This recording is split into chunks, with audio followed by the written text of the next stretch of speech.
এই পৰ্যন্ত কোনজন মূল স্বীকাৰত নপৰিল সকলোৱে ভাবে কোন দিশে গলে দস্যু ৰত্নাকৰক লগ নাপাম বুলি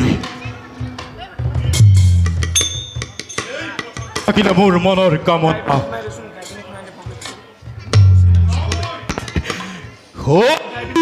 পশ্চিমৰ পথত গৈ ক'তো গৈ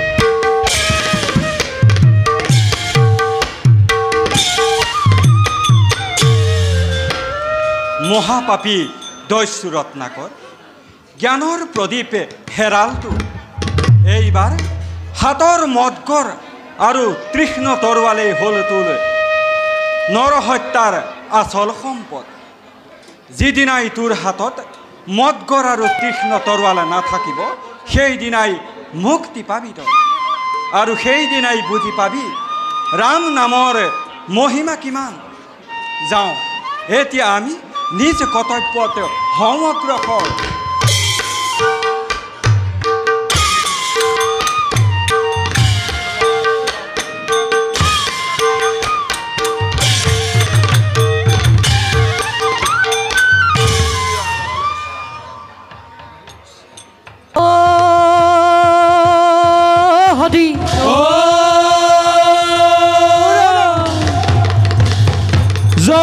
দৈত্যৰাজ নমুচিৰ জয় দৈত্যৰাজ নমুচিৰ জয় মহামহাবীৰগণৰ জয় জয় জয়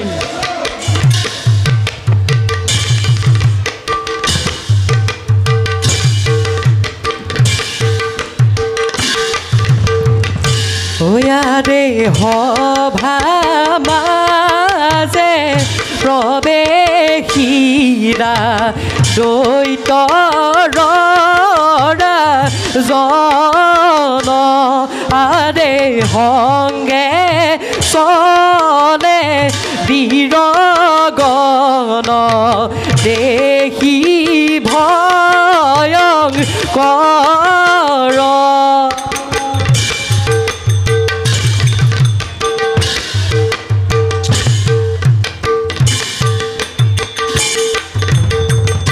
ওয়াৰে হিমতে পাইলা গয়া সভাৰ ভিতৰয়াৰে ৰাম হৰি বোলা নিৰন কৰ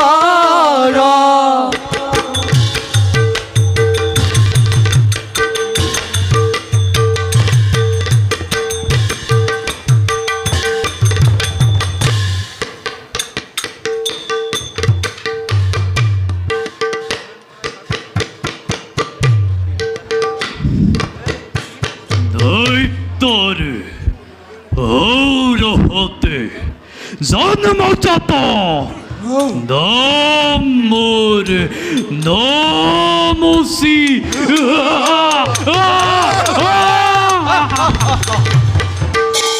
আৰু মই নাম মোৰ বিবাহ মই যাব প্ৰধান সেনাপতি নাম মোৰ ৰক্তবীৰ মেৰি ভক্তৰে মোৰ মেৰি বাহনে আৰু সেনাপতি ৰক্তবীৰ জয় কৰা হ'লনে সমস্ত ৰাজ্য দাদা ভাতৃ এই মত্যলোকত অ নাই কোনো বাকী অ সকলো ৰজাকে কৰিলো পৰাস্ত দৈত্যৰাজ সেনাপতি নাপালো এনে বীৰ এই মত্যলোক অ যিয়েই নেকি হ'ব পাৰে সমকক্ষ আমাৰ ইতিমধ্যেই সকলোবিলাক সৈন্যই আমাৰ আক্ৰমণত কৰিছে পলায়ন ধন্য ধন্য বীৰকন্যে প্ৰশংসি সময় তব বীৰত্ব আজি হন্তে হল মই ভূবন্ধনেৰ এক শান্তি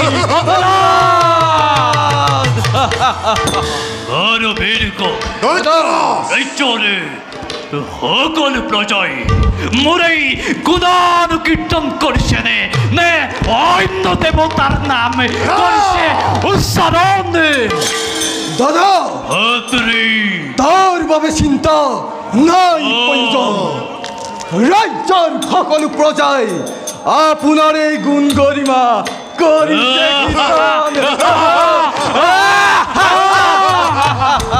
দৈত্যৰাজ সেনাপতি আপোনাৰ অবিহনে হ'ব নোৱাৰে কোনোজন পূজাৰ গৰাকী ও ইতিমধ্যেই সকলোৱে আপোনাকে পূজা অৰ্চনা কৰিছে আৰম্ভ বেশ কথা কিন্তু বীৰকন্যা দৈত্যৰাজ যদিও মই এই ভূমণ্ডলৰ এক শক্তি সম্ৰাট তথাপিতো নহ'ল মই তৰিকৰ ৰাজন সঁচা কথা দাদা নোহোৱা তুমি তালৈক যদিহে দেৱ পুৰন্দৰক পৰাস্ত কৰি আনি তেতিয়াহে হবা তুমি এই তালৈক ৰাজ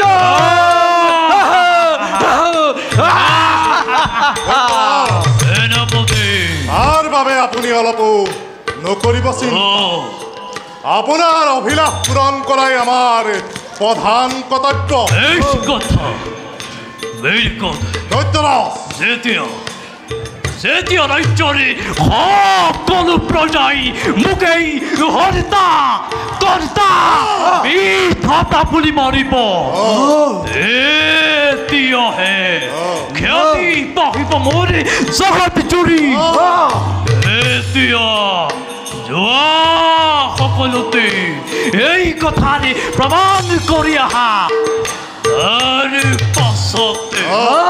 তাৰ পাছতে যাত্ৰা কৰিম আমি স্বৰ্গ এতিয়া যোৱা সকলোতে এই কথাৰে প্ৰমাণ কৰা গ'ল ভাল দৈত্যৰাজ আপোনাৰ আদেশ দুৰ্ভাগ্য ওলাবি বলা আমি নিজ কৰ্তব্যত অগ্ৰসৰ বলা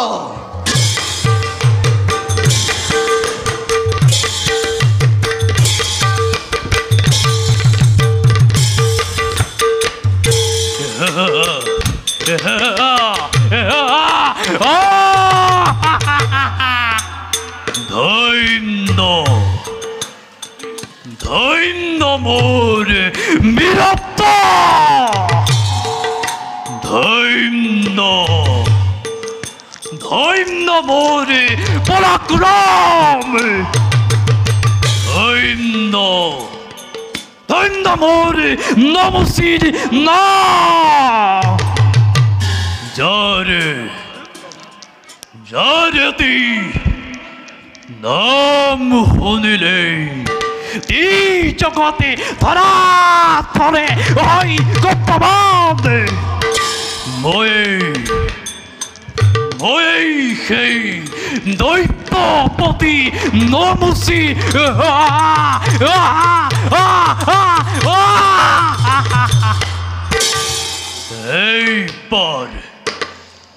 এইবার আমরা প্রতিপদ করি আক্রমণ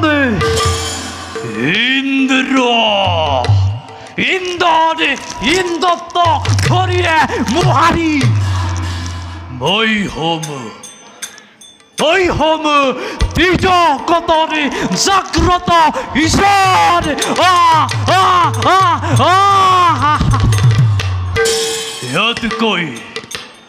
ইয়াত কই আৰু এই আছে সংসাৰতে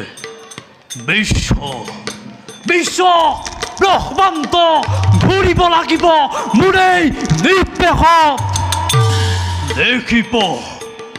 দেখিব যহতে বুজিব বিচয় এই তনপৰ কৰ্তা নমচিত বীৰত্ব পৰাক্ৰম কিমান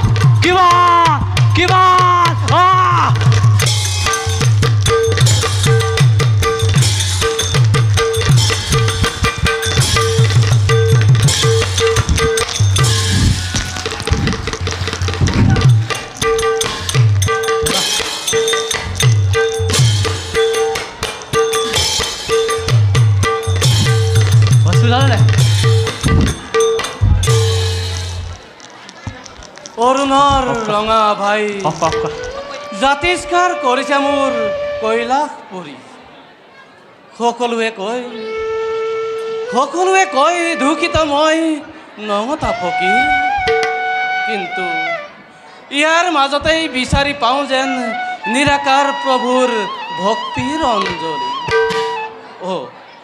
খোৱা সৃষ্টিকৰ ব্ৰহ্মা মোৰ ওচৰলৈকে আহিব লাগিছে আহক সৃষ্টিকৰ আপোনাৰ আগমনে পবিত্ৰ কৰিলে মোৰ কৈলাশ পৰি কি সেৱা নিবেদিম তজু চৰণত হে মহেশ্বৰ প্ৰভুৰ গুণানুকীৰ্তন আৰু মহিমাৰ কথা জানিব পাৰিম বুলিয়েই আগমনেই কৈলাশ কৰে সৃষ্টিকৰ তেনেদৰে কৈ উপহাস কৰিছে কিয় সৃষ্টিৰ ৰহস্যযত তেওঁ বাৰু কিবা প্ৰয়োজন আমাৰ কাষত বিষ্ণু ভকতৰ সংগ লৈবা প্ৰথমত গুৰু মালি শুশ্ৰূষা কৰিবা ভাল মত হে গুৰু মালি শুশ্ৰূষা কৰিবা ভাল মত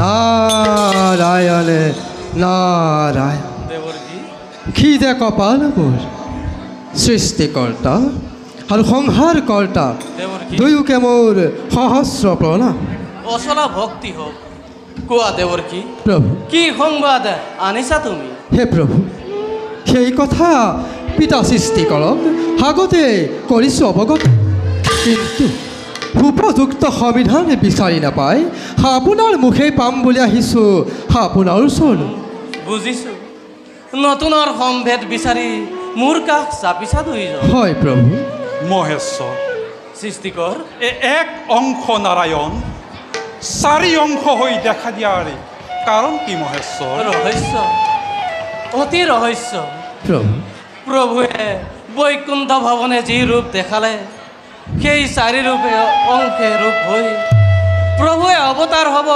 মধ্য লোকত নাৰায়ণ আৰু এই জন্মৰ বাবে ৬০,০০০ বছৰ বাকী আছে প্ৰভু দশমুণ্ড কৰি বাহু খমে ৰাৱণ নামে লংকাত জন্ম হ'ব এক প্ৰচণ্ড প্ৰতাপী ৰাক্ষ প্ৰভু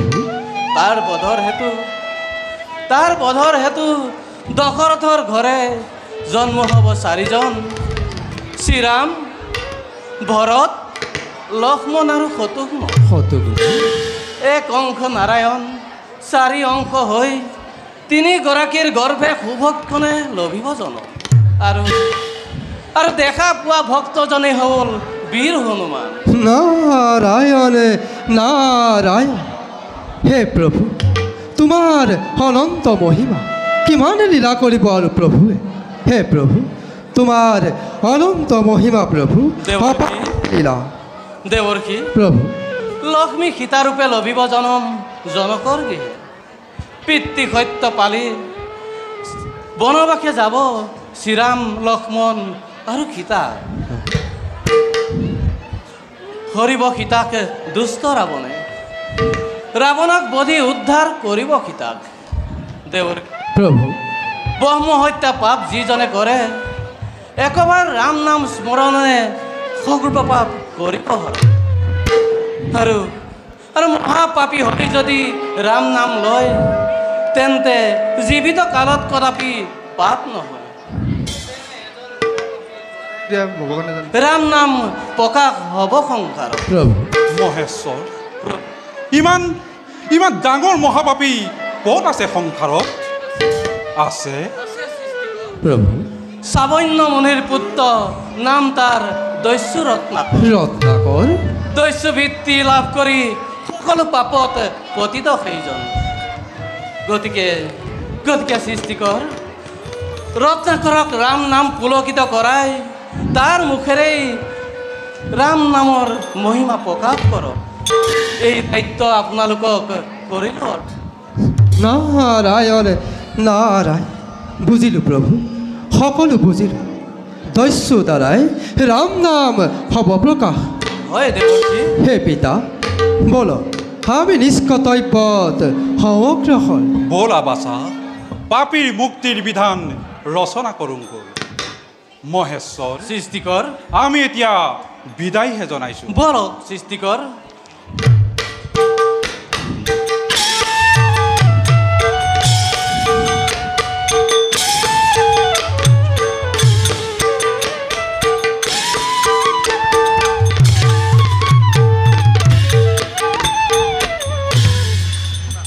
কৃষ্ণ হৰি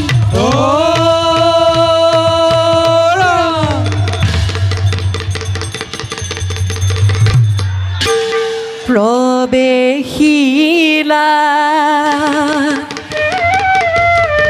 সভা মাজে, ব্ৰাহ্মণ মণি হদিয়ে লয়লাহে চলি আহে, লয়লাহে চলি আহে। গুণী মহা মানি হদিয়ে এহি মতে পাইলা গয়া, এহি মতে পাইলা গয়া। সভাৰ ভিতৰত হদিয়ে ৰাম হৰি ৰাম হৰি ৰাম হৰি ৰাম হৰি বোলা নিৰন্তৰ হৰিয়ে।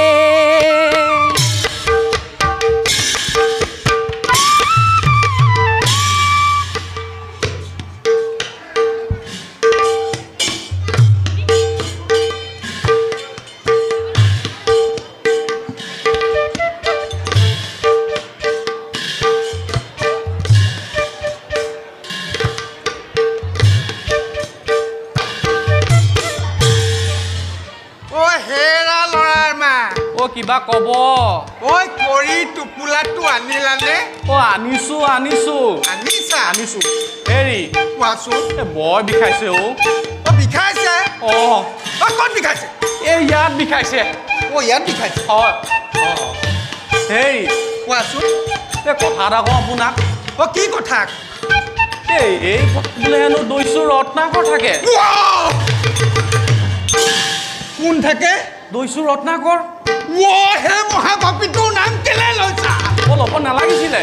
নাই নাই নাই নাই, মইহেন ব্ৰাহ্মণটো থাকোঁতে দস্যু ৰত্নাকৰে মোক কি কৰিব পাৰে কি কৰিব পাৰে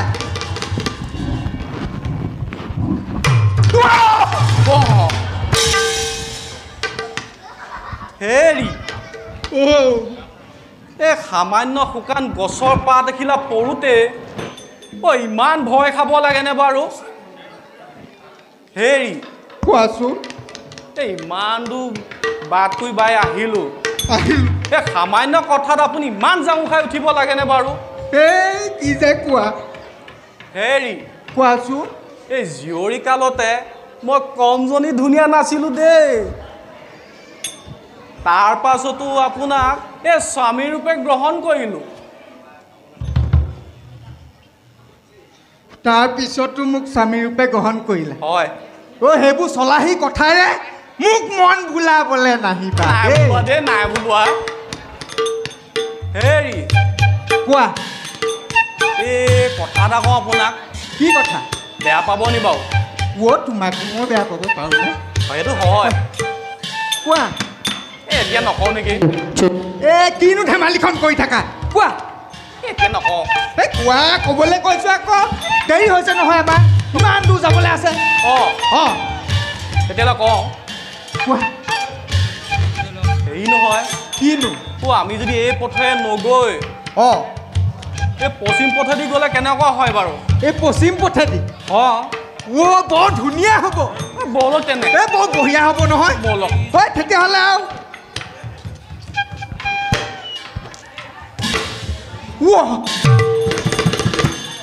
কি হ'ল প্ৰথম তুমি যোৱা কিয় যাব লাগে প্ৰথম তুমি যোৱা নাই আপুনি মতা হৈ আপুনি যাওক সেই যোৱাচোন নাই যোৱা আপুনি মতাটো কিহৰ হৈছে যদি আগত যাব নোৱাৰে যোৱাচোন তোমাৰ পিছে পিছে মই গৈ থাকিম হয় নি ব'লক তেনে আহক ইমান ভয় খাব নালাগে আহক নাই কোৱা আহক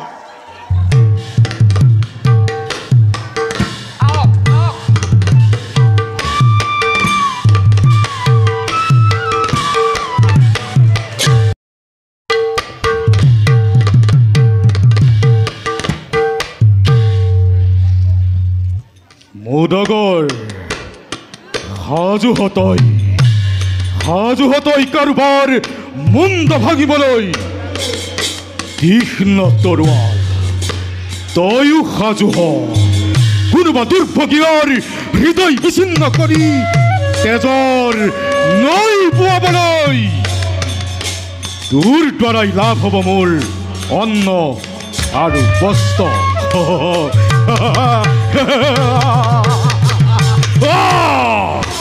তাতে মোৰ কিমান আনন্দ এফালে সহস্ৰজনৰ হত্যাৰ গৌৰৱ আৰু আনফালে জীয়াই থকাৰ মহান সংগ্ৰাম নৰ হত্যাপন মোৰ জীৱনৰ ভীষণ প্ৰতিজ্ঞা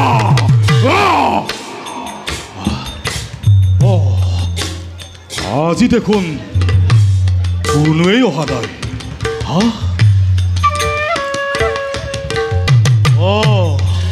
কোৱা এহাল ব্ৰাহ্মণী হাতত কৰিৰ টোপোলা লৈ এইফালে আহিব লাগিছে বেছ মই এতিয়া ইয়াতে লুকাই থাকোঁ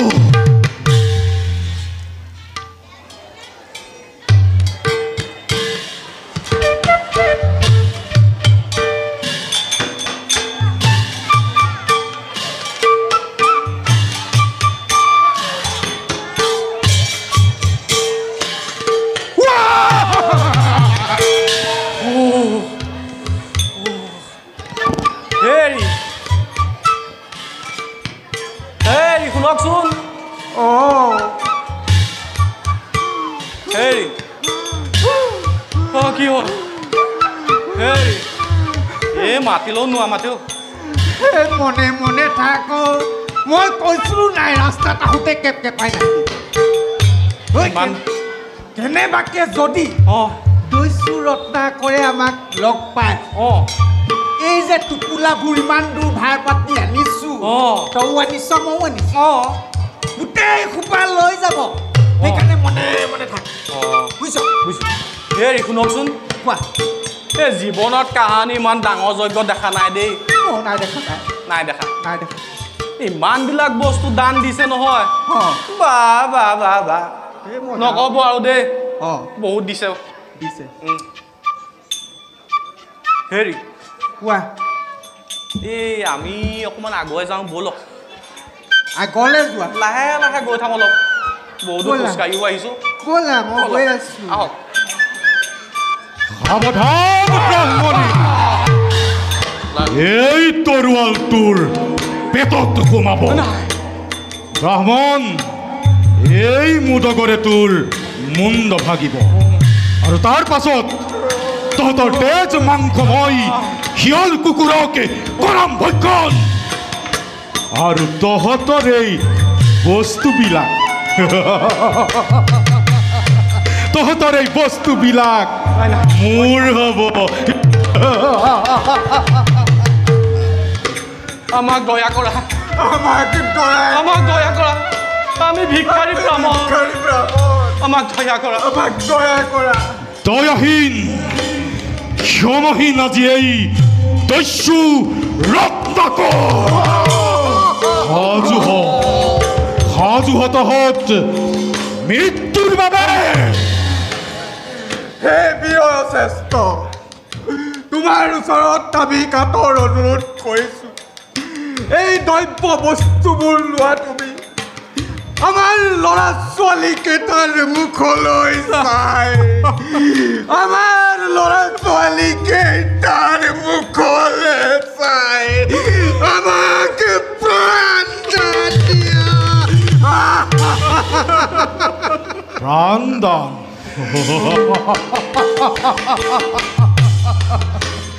অকল টোপোলাৰ সম্ভাৰ পালেই নহ'ব বস্ত্ৰ অলংকাৰ সকলো লাগিব যেনেকৈ সুখ দুখ মানুহৰ জীৱনৰ লগৰীয়া ঠিক তেনেকৈ মোৰ কামবিলাকো তেনেকুৱাই এতিয়া তহঁত সাজু হ মৃত্যুৰ বাবে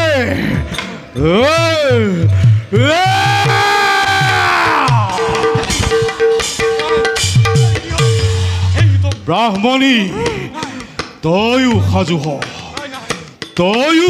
হ মৃত্যুৰ বাবে